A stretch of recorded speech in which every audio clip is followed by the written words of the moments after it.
Good morning, students. So, I am Shabana Ahmed from the Department of Political Science. So, yesterday my colleague had discussed with you all about the book Political Theory. And as she has said, in Political Science class 11, we have two books. So, today we will discuss about the second book. The name of the second book is Indian Constitution at Work. The chapters of this book are as follows: Constitution, why and how, rights in the Indian Constitution. So like this, we have about 10 chapters in this particular book. And today we will be doing the first chapter, Constitution, why and how. So from both the books, 50 mark each comes. So let's start with the first chapter. So the first chapter is titled as Constitution, why and how.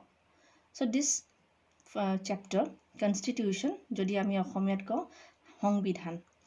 So the first chapter, it mainly deals or it focuses on these three specific areas. First, what is a constitution? That means meaning of a constitution.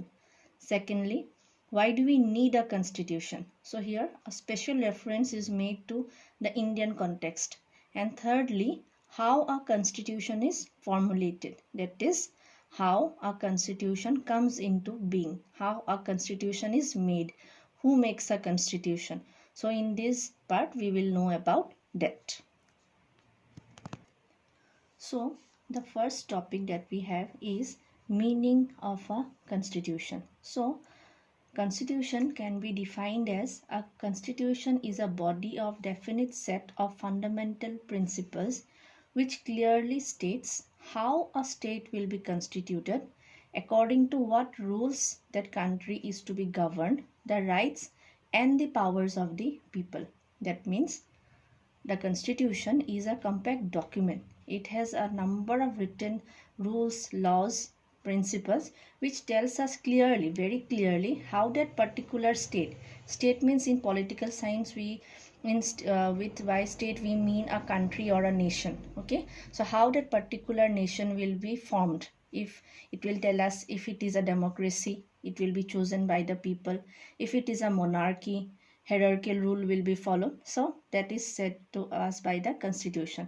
Also, how that country will be governed. So what type of government will come, elected government, selected government. And it also tells us about the rights and powers and also about the duties of the people. Okay, and all these things what I have told you is written in a constitution under a number of articles.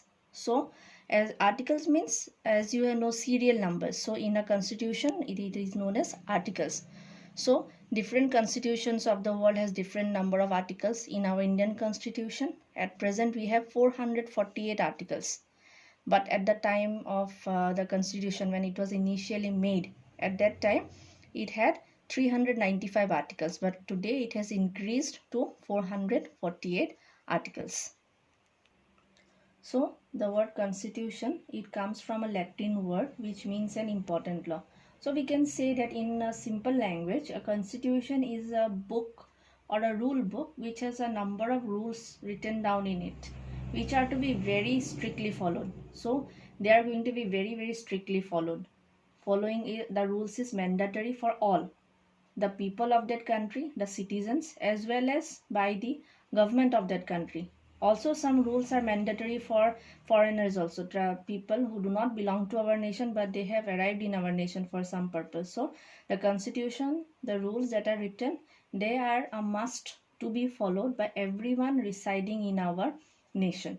So that was the meaning of our constitution. Now let me just tell you when our constitution writing process started. So this part we will have in details in a later part of the chapter. So but still, the Indian constitution writing process started on December 1946. That is before our independence. Okay, so it started in December 1946 and it took about 2 years and 11 months. Okay, for our constitution to be completed. So in between that we had the partition and all, but ultimately in November 1949, 26 November 1949, our constitution writing process was completed. and after that in November itself our constitution was passed. That was, it was adopted in this year. And a few months later, on this date, 26 January 1950, our Indian constitution came into force. So from that day, 26 January 1950, we started following our Indian constitution, and till today Indian constitution is one of the most successful constitutions of the world. Okay, and also this is the reason why we celebrate 26th January as our Republic Day. Okay, so this was today all about the meaning of our constitution.